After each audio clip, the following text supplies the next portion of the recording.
In the spring of 1861, the American South was one of the wealthiest places on the planet. If the Confederate States had been an independent nation, it would have ranked as the fourth richest economy in the world. This wealth was etched into the landscape. It lived in the old money mansions of Natchez, Charleston, and Richmond. It was built on the white gold of cotton and the brutal efficiency of enslaved labor. But within 4 years, this entire economic edifice would not just lean, it would vanish. This isn't just a story of a lost war, it's the story of a lost currency. It is the anatomy of a financial suicide. To understand the collapse, we must first understand the height from which the South fell.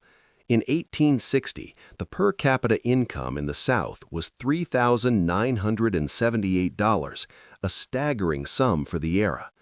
The strategy was simple: cotton is king. The South produced 75% of the world's cotton. The British Empire, the world's industrial heart, was addicted to it. Southern planters didn't just have money, they had leverage, or so they thought. The Southern elite didn't keep their wealth in banks like the Northerners did. Their capital was illiquid. It was tied up in two things: land and human beings. When the war began, they didn't have a gold reserve. They had a social system. They believed the world's hunger for cotton would act as a global credit card. When the Confederate States of America, CSA, formed, they faced an immediate existential crisis. They had a government, an army, and a territory, but they had no money. The Union held the U.S. Mint, the South held the fields. Christopher Memminger, the first Confederate Secretary of the Treasury, was a man tasked with an impossible feat: funding a modern war with a pre-modern treasury. His solution: the Confederate States dollar. On March 9, 1861, the first notes were issued. But there was a catch, a fatal flaw written right on the face of the bill. It wasn't a legal tender note, it was a promise.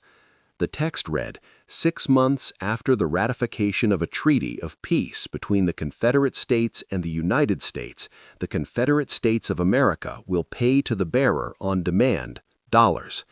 In essence, the Confederate dollar was a bet on victory.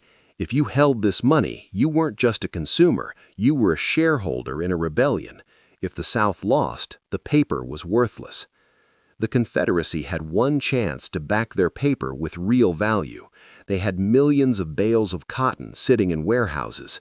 Logic dictated they should ship that cotton to Europe immediately, sell it for gold, and use that gold to stabilize their new currency.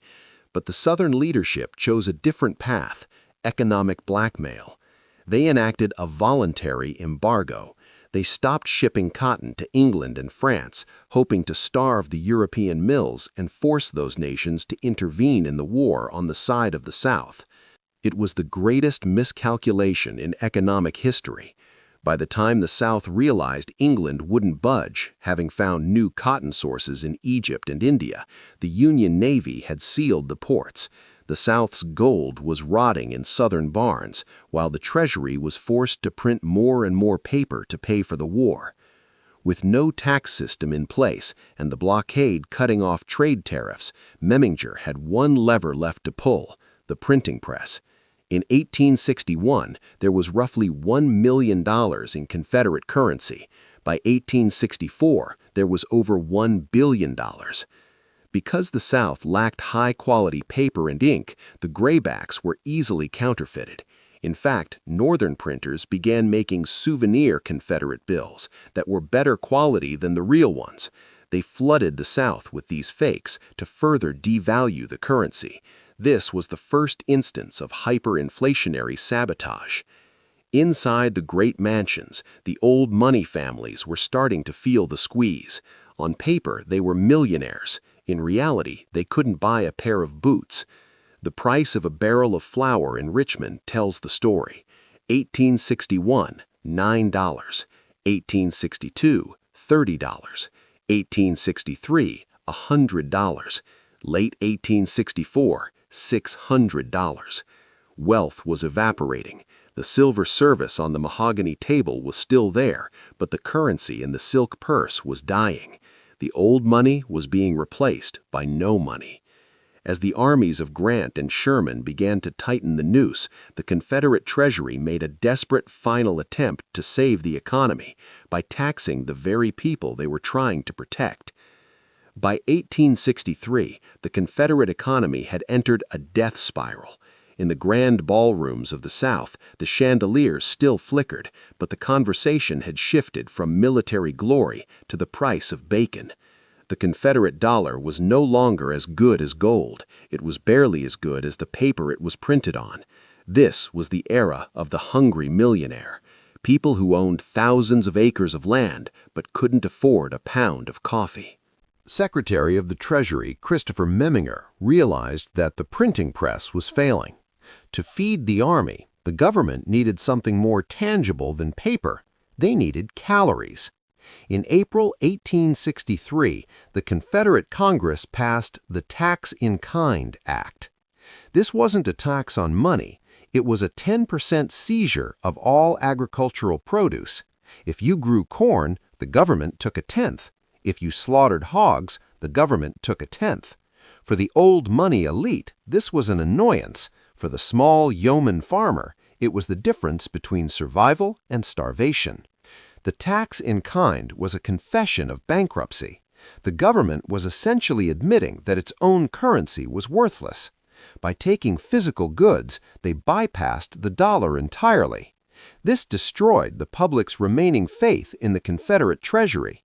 If the government won't take its own money for taxes, why should a shopkeeper take it for bread? The inflation didn't just hurt the rural farmers, it devastated the urban centers. In Richmond, the capital of the Confederacy, the population had tripled with refugees and government workers, but the food supply had vanished. On April 2, 1863, the old money mansions of Richmond bore witness to the dark side of economic collapse.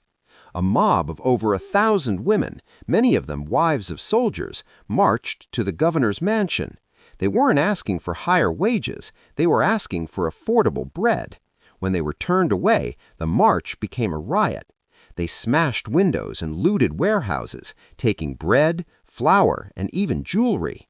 The riot was only stopped when President Jefferson Davis himself stood on a wagon, threw all the money in his pockets at the crowd, and threatened to have the militia open fire. But the message was clear. The Confederate dollar was dead in the streets long before it was dead on the battlefield. While the masses starved, a new class of wealth emerged, the speculators. These were the vultures of the collapse. They knew the currency was failing, so they used their graybacks to buy up every physical asset they could find: land, iron, salt, and especially gold. They hoarded goods to drive prices even higher, then sold them only for hard money, Union greenbacks or gold. The speculators are the vampires of our society. They live in the finest houses and eat the finest meats, while our boys in gray have no shoes. They have no country but the dollar. The gap between the old money, whose wealth was tied to land and slaves, and the new money, the speculators, created a massive social fracture. The Confederate government tried to pass anti-gouging laws, but in a world where the currency is falling 10% in value every week, gouging is simply the market trying to keep up with reality.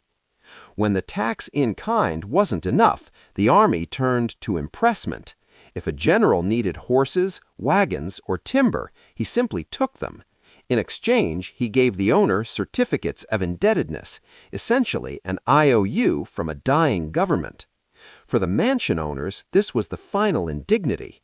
Their property, the very definition of their old money status, was being stripped away for scraps of paper that no bank would honor. The legal system of the South, once so protective of property rights, was cannibalizing itself to keep the war machine moving. In the border states and occupied territories, a strange economic phenomenon occurred. Southern citizens began to prefer the money of their enemy. The Union greenback was also a fiat currency, not backed by gold, but it was backed by an industrial powerhouse and an effective tax system. By 1864, the greenback was trading at a massive premium in the South. If you were a Southern merchant, you had three prices for a bag of salt. Price in gold, $1. Price in Union greenbacks, $2.50. Price in Confederate graybacks, $60, if you took them at all. The presence of Union money in the South was a psychological poison. It proved that the Yankee system was functioning, while the patriotic system was a shell game. People started hiding their Union dollars under floorboards, the ultimate hedge against a Confederate defeat. By the start of 1864, the Confederate Treasury was forced to take a step so radical, so desperate, that it essentially declared war on its own citizens' savings. They decided to re-stamp the currency, effectively deleting 1/3 of the money in circulation. By 1864, the Confederate Treasury was no longer a Department of Finance, it was a Department of Desperation. Inflation had reached an annualized rate of over 600%. The old money families, who had once measured their wealth in thousands of bales of cotton, were now watching the value of their cash holdings vanish between breakfast and dinner. In a final radical attempt to save the economy, the Confederate Congress decided to perform a financial amputation. On February 17, 1864, the Confederate government passed the Currency Reform Act. It was a move of breathtaking audacity and profound economic suicide. The law ordered all citizens to turn in their old currency for a new issue of notes. But there was a catch. For every $3 you turned in, you only received $2 back. It was a mandatory 33% haircut on the entire nation's cash savings. Imagine the government telling you today that the $100 in your pocket is now only worth $66 because they printed too much of it. That was the 1864 Act. It was a desperate attempt to reduce the money supply and stop inflation. But instead of fixing the problem, it destroyed the last shred of trust. If you were a planter or a merchant, you didn't want the new money. You wanted out of the system entirely. While the Treasury fought a war of paper, the physical world was falling apart. The South's infrastructure, the very thing that moved wealth, was disintegrating. The Confederate railroad system was a patchwork of different gauges and private companies. As the war dragged on, there were no spare parts to fix the engines. Iron was diverted to make cannons, not rails. This created artificial famine. There was plenty of corn in Georgia and plenty of beef in Texas, but it couldn't get to the starving soldiers in Virginia or the old money mansions in Richmond. Because the currency was worthless, railroad workers walked off the job, and farmers refused to ship their goods. The economy didn't just inflate, it fractured into 1,000 tiny, isolated islands. Despite the blockade, wealth still found a way to move, but it was no longer helping the war effort. This was the era of the blockade runners. These were privateers who operated out of Bermuda, Nassau, and Havana. They had the fastest ships in the world, but they weren't interested in bringing in heavy machinery or bulk grain for the poor. Those items were heavy and low profit. Instead, they filled their hulls with high-value luxuries for the elite who still had gold or sterling silver. Silk dresses and lace, French brandy and fine wines, fine stationery and perfumes. The old money mansions were the only customers left. While the army lacked shoes, the parlors of Charleston still saw new shipments of European fashion. It was a grotesque display of wealth management in a dying state, spending the nation's last hard currency on silk rather than gunpowder. By late 1864, the Confederate dollar had reached a state of functional obsolescence. People stopped counting it, they started weighing it. In many parts of the South, the economy regressed by 200 years. We see a return to the barter system. Salt became the new gold. Salt was essential for preserving meat. Without it, you starved. In some districts, a pound of salt was worth more than 100-acre farm. Traded 1 milk cow for 3 bushels of salt. Traded my wife's piano for 10 hams and a sack of coffee. Refused $500 in graybacks, worthless paper. We must address the most horrific asset in the Southern portfolio: enslaved people.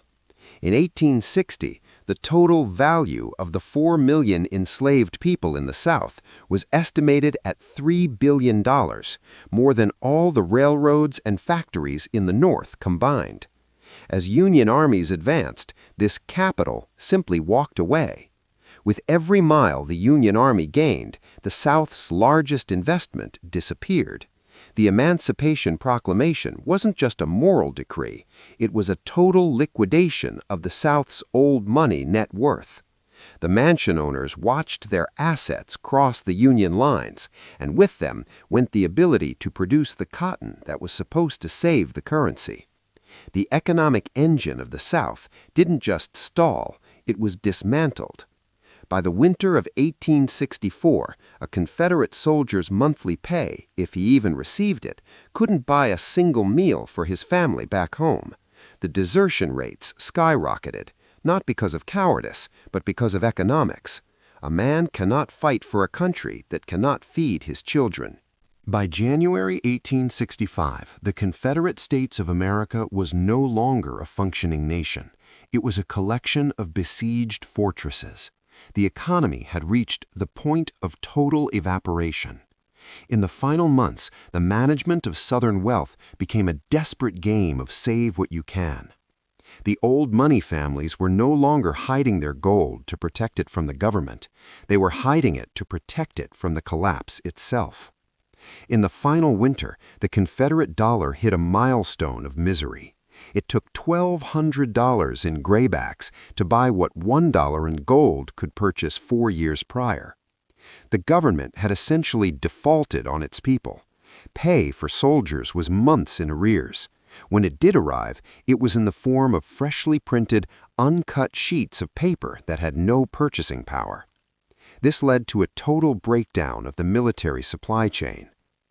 The soldiers were writing home to their wives in the grand mansions and the small farms alike, saying, "Sell the silver, sell the clock, sell the rugs, the money is wood." We see a massive surge in desertions in early 1865. These weren't men running from a fight, they were men running from a financial vacuum. They realized that the patriotism of the South couldn't be eaten. While the paper dollar died, the specie, the actual gold and silver coins, became the most hunted substance in the South. The Confederate Treasury did have a small reserve of gold, mostly seized from U.S. mints at the start of the war or taken from banks in New Orleans. As Grant's army drew closer to Richmond, the gold train became the ultimate symbol of the regime's survival. In April 1865, as Richmond began to burn, the remnants of the Treasury, roughly $500,000 in gold and silver, were loaded onto a train headed south. This was the origin of the lost Confederate gold legend. But the reality was far more pathetic. The gold wasn't buried in a secret cave, it was spent along the way to pay off soldiers who refused to move another mile without real money, or it was seized by Union cavalry. The old money of the South was literally being spent to buy a few more days of flight. The end of the Confederate dollar was literally a trial by fire. On April 2, 1865, as the Confederate government evacuated Richmond, they ordered the tobacco and cotton warehouses to be burned so they wouldn't fall into Union hands. The fire spread. It consumed the banking district. In a cruel irony, the very warehouses that held the wealth of the South, the cotton that was supposed to back the currency, became the torches that burned the capital to the ground. Thousands of people watched as their paper fortunes, stored in the city's banks, were turned into smoke. By the time the Union troops arrived, the old money mansions of Richmond were looking out over a landscape of charred ruins and worthless paper. For the families who remained in their mansions, the surrender at Appomattox was a moment of profound financial silence. The old money was gone. The transition was instantaneous. On April 8th, a Confederate $100 bill might buy a loaf of bread if the baker was feeling nostalgic. On April 10th, after the news of Lee's surrender spread, it couldn't buy a single grain of salt. We woke up this morning to find that the thousands of dollars we had locked in the secretary were nothing but scraps of waste paper. My husband took a stack of $20 bills and used them to start the kitchen fire. We are poorer than the dirt we stand on. In the immediate aftermath of the war, the Confederate dollar found its final, most practical use. Since the paper was of relatively high quality compared to the rough newsprint of the late war, it was used in many rural cabins and even some damaged mansions, the bills were used to seal cracks in the walls. It was stuffed into the lining of coats. Because the backs of many bills were blank, they became the stationery for the letters of a defeated people. The old money had become the literal skin of the houses it once built. It was a physical reminder of a total economic erasure. The collapse was complete, but for the old money families of the South, the struggle was just beginning. They still owned the land, but without the currency to pay taxes or the labor to work the fields, the mansions themselves were about to go on the auction block. The war was over, but the economic carnage was just entering its second act. For the old money families of the South, the surrender at Appomattox was followed by a realization more terrifying than any battle. They were land poor. They owned the columns, the mahogany, and the thousands of acres of soil, but they had zero liquid capital. The Confederate dollar was dead, and the Union greenback was a stranger to their pockets. To survive, the aristocracy of the South would have to liquidate their history to pay for their future. The South didn't just lose its money, it lost its credit. Before the war, a planter could borrow money based on the value of his slaves or his upcoming cotton crop. After 1865, those assets were gone or unmarketable. Furthermore, the 14th Amendment to the U.S. Constitution delivered the final blow to the Confederate investor. Section 4 explicitly stated, "Neither the United States nor any state shall assume or pay any debt or obligation incurred in aid of insurrection or rebellion." This was the legal death certificate for Southern wealth. Every war bond, every treasury note, and every state-issued promise was now legally uncollectible. If you had loaned the Confederacy $10,000 in gold in 1862, that money was gone forever. There was no bankruptcy protection, no bailout, and no recovery. It was the largest wipeout of private wealth in American history. To pay the new Yankee taxes, Southern families began the Great Liquidation. The contents of the mansions, the old money heirlooms, were sold for pennies on the dollar. Silverware was melted down or sold to northern speculators. European paintings were traded for barrels of flour.